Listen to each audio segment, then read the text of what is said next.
Vamos a seguir desvelando más noticias, analizando las consecuencias en este día convulso y pendientes de la geopolítica. Saludamos a Olga Caballero García, experta en asuntos públicos, relaciones institucionales y política europea. ¿Qué tal, Olga? Muy buenos días.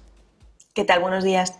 Bueno, ¿qué valoración haces de esta tercera ronda de negociaciones entre Rusia y Ucrania en Estambul? La vía diplomática pues parece que sigue pinchando en hueso, que las posturas siguen muy enfrentadas y que se están haciendo pues acuerdos, no sé si llamarlos cosméticos, de poca monta, en un momento en el que pues las posturas siguen completamente enfrentadas para siquiera alcanzar una tregua, no digamos de 60 días, sino treguas incluso de 48 horas.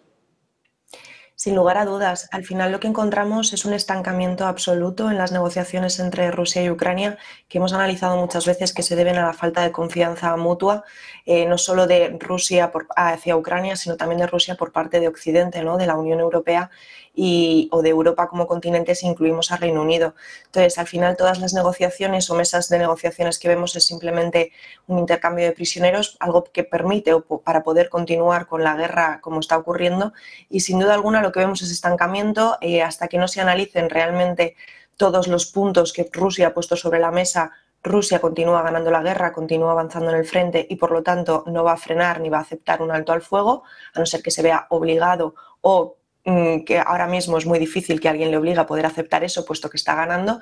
Y por otro lado, pues tenemos a Ucrania y a Europa que no están dispuestos a sentarse a negociar y a poder aclarar o hablar sobre el fondo de la cuestión y del conflicto, que es como espera Rusia, ¿no? Por lo tanto, mientras esto siga así, el conflicto seguirá estancado en cuanto a negociaciones, pero continuará la guerra en pro para Rusia y el Kremlin. ¿Cómo crees que pueden afectar esa última tanda de sanciones a Rusia por parte, bueno, ese 18º paquete de sanciones de la Unión Europea, también Reino Unido, también en este caso la flota fantasma petrolera rusa, a pesar de que ha habido 17 paquetes de sanciones, Olga, que bueno, pues parece que no han doblegado la voluntad de Putin y también pendientes de, bueno, pues hasta qué punto se puede cumplir esa amenaza de Donald Trump de imponer un arancel del 100% sobre los productos rusos exportados a Estados Unidos. El volumen de comercio es muy breve, es muy pequeño entre ambos países y además, bueno, pues en este caso es importante añadir que parece que no va a doblegar la voluntad de Vladimir Putin. Pues el problema que tiene ahora mismo la Unión Europea con el tema de imponer más sanciones a Rusia es que efectivamente, como estamos viendo, muchas de esas sanciones parece que no han afectado como deberían a Rusia, que no han tenido el resultado esperado por parte de la Unión Europea. También tendríamos que tener en cuenta si estas sanciones realmente se han implementado en su totalidad o realmente la Unión Europea sigue teniendo esos lazos con Rusia, ya sean comerciales, estratégicos e incluso energéticos, porque finalmente necesita y también es un perjuicio para la población europea.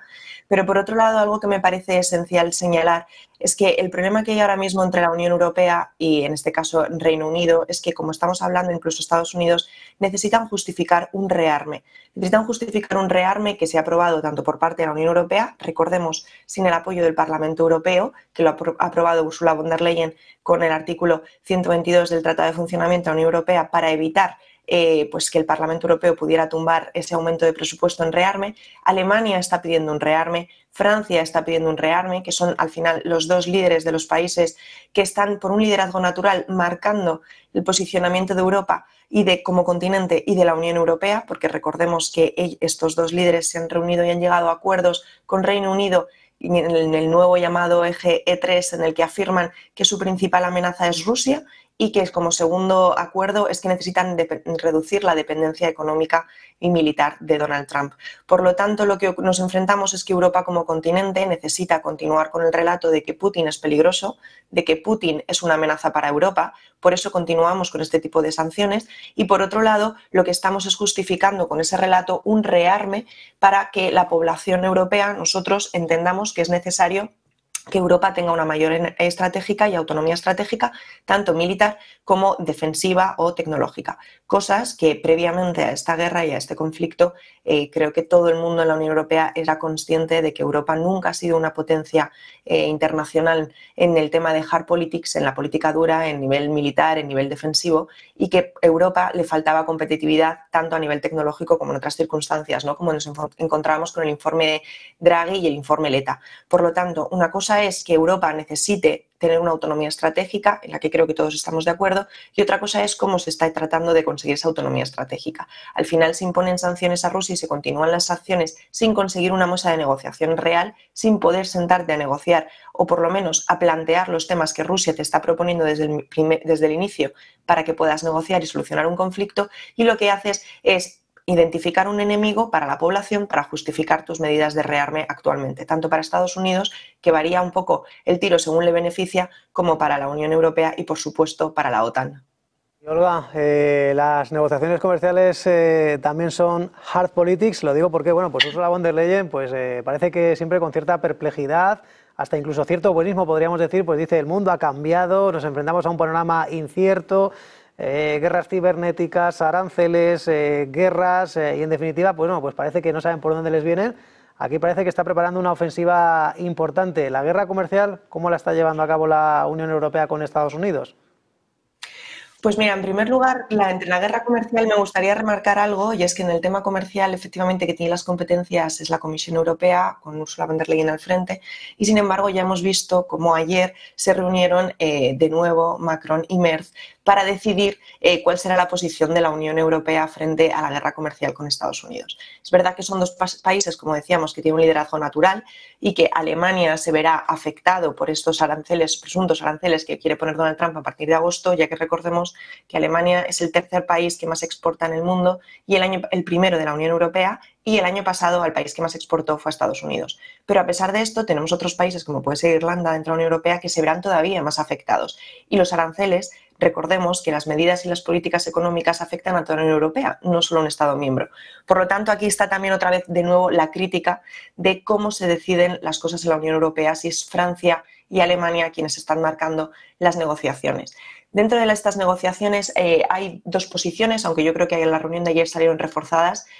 Alemania tiene intención de llegar a un acuerdo, por supuesto en la Unión Europea también, pero Macron, que pretende una autonomía estratégica de la Unión Europea, porque saben que la Unión Europea tiene dependencia de Francia, tanto como puede ser energía nuclear como en industria armamentística.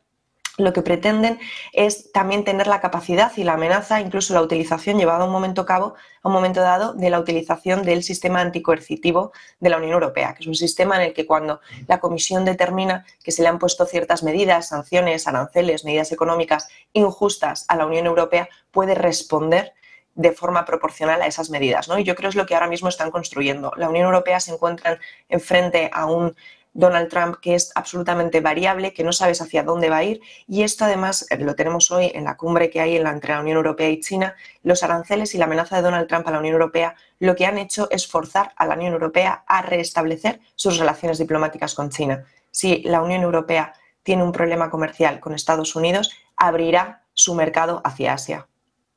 Que bueno, esta cumbre bueno, pues está pensada para, bueno, con la percha de celebrar el 50 aniversario del restablecimiento de las relaciones diplomáticas en un momento de muchos problemas, Olga, con, en este caso, recordemos, esas investigaciones a las bebidas espirituosas, al brandy europeo con gravámenes, creo que son del 39%, si no se cumple la legislación vigente china.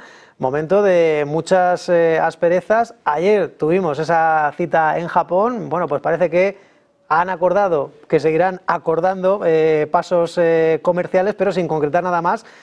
¿Es una gira cosmética realmente, más que buscar apoyos de facto por si le sale mal el tiro con Estados Unidos?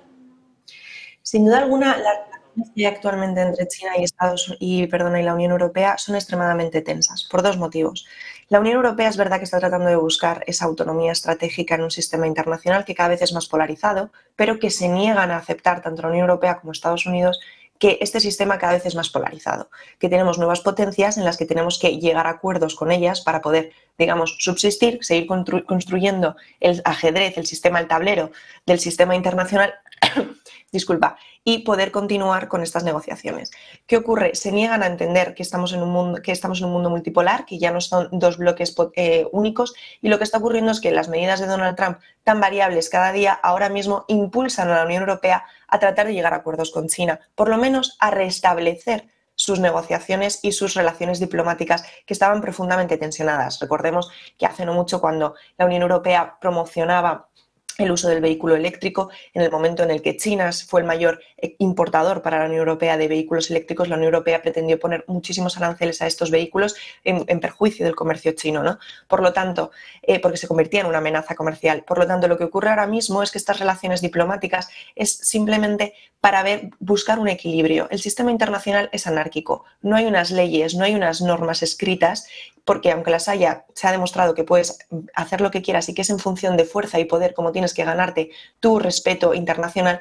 Al no haber unas normas escritas, al ser anárquico, se busca un equilibrio. Actualmente la Unión Europea trata de buscar ese equilibrio con su propia autonomía para no defender tanto de Estados Unidos, que tiene dudas de que en este momento les ponga un problema, como estamos hablando de unos aranceles comerciales, y les suponga un problema económico a la Unión Europea, y que tiene dudas también incluso de la capacidad defensiva de Estados Unidos para apoyar o no a la Unión Europea frente al conflicto con Rusia, puesto que tenemos un dirigente que es Donald Trump que cambia muchísimo de opinión. Por lo tanto, la cumbre de hoy es una cumbre que se mueve en un ambiente muy tenso, en el que precisamente lo que se va a tratar es de tratar de romper esas tensiones y poder construir unas relaciones diplomáticas, y se hablará principalmente de gestión comercial, y también supongo que la Unión Europea pretenderá hablar a China sobre el tema de Rusia y Ucrania para pedirles que no tengan una injerencia indirecta en apoyo a Rusia.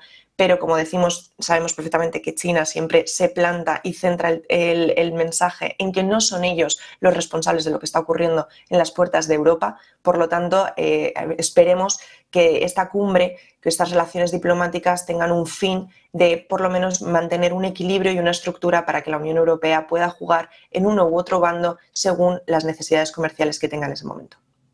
8 días, Olga, para el 1 de agosto, aranceles del 30% sobre la Unión Europea. Se trata de avanzar para que se reduzcan, como ha ocurrido con Japón, al 15%, pero también está, en este caso, la otra parte en la que están trabajando las autoridades en Bruselas, una contraofensiva con gravámenes por valor de, creo que son más de unos 90.000 millones de euros. ¿Qué te parece esta contraofensiva, que se haya tenido constancia? Y sobre todo, ¿en qué medida pues, puede ser un argumento negociador? Porque lo cierto es que Scott Bessent pues, aseguraba que bueno, pues, no le asustó, trataba de decir que, bueno, que esto no era más que una medida de presión de cara a negociaciones. ¿Te parece una medida válida como elemento negociador? Es decir, avisar que tenemos aranceles por valor de 90.000 millones de euros si nos implantas aranceles del 30%. El sistema anticoercitivo que tiene la Unión Europea es un sistema válido, es un sistema además que está pensado precisamente, como decimos, para enfrentarse a este tipo de sanciones o medidas coercitivas sin ningún tipo de equilibrio económico, y lo positivo es que responden en proporcionalidad, es decir, en función de lo que tú me implicas yo respondo en proporcionalidad. ¿Cuál es el problema que tiene ese sistema? Que es largo. No nos podemos engañar. El procedimiento de implantación de este sistema es largo. ¿Se pueden reducir los tiempos? Sí, pero al final tienes un sistema en el que primero la Comisión tiene que hacer una investigación y determinar que efectivamente hay una desproporcionalidad y que es un sistema coercitivo lo que está ocurriendo, en el que después tiene que votar otra vez el Consejo de la Unión Europea diciendo que sí, en el que después se estudian las medidas que se va a impartir, etcétera, etcétera. Es un procedimiento largo. Se puede reducir, pero estamos hablando de un procedimiento que puede durar un año. Yo creo que esto es la parte burocrática, ¿no? Que por un lado es lo que garantiza la legalidad y el buen funcionamiento de la Unión Europea en muchos ámbitos, es también lo que perjudica la capacidad de reacción inmediata frente a estas medidas. Yo creo que esto es uno de los motivos principales por lo que Estados Unidos no tiene ese miedo, por así decirlo. Además, es consciente de que la mayor parte, como hablábamos, de exportaciones de que tienen los países de la Unión Europea es Estados Unidos, y por lo tanto el daño inmediato será de Estados Unidos hacia la Unión Europea. Si me permites un momento, para mí es un fracaso absoluto por parte de la medida en tema económico y comercial por Estados Unidos, porque lo que está haciendo, como decimos, es, si Estados Unidos pretende romper que haya un sistema multipolar y volver a plantearse, oponerse, situarse como de nuevo una potencia hegemónica en el sistema internacional, aunque no será capaz, con este tipo de medidas frente a la Unión Europea, lo que está haciendo es romper ese bloque y posicionar a la Unión Europea con unos acuerdos comerciales posibles hacia Asia y, por lo tanto, en detrimento de Estados Unidos. Pues dicho queda, Olga Caballero García, veremos qué resultado nos dejan esta gira asiática de la Unión Europea, esa contraofensiva de medidas, y también si finalmente se cierra ese pacto al 15%. Olga Caballero García, experta en asuntos públicos, en relaciones institucionales y política europea. Muchas gracias. Gracias a vosotros.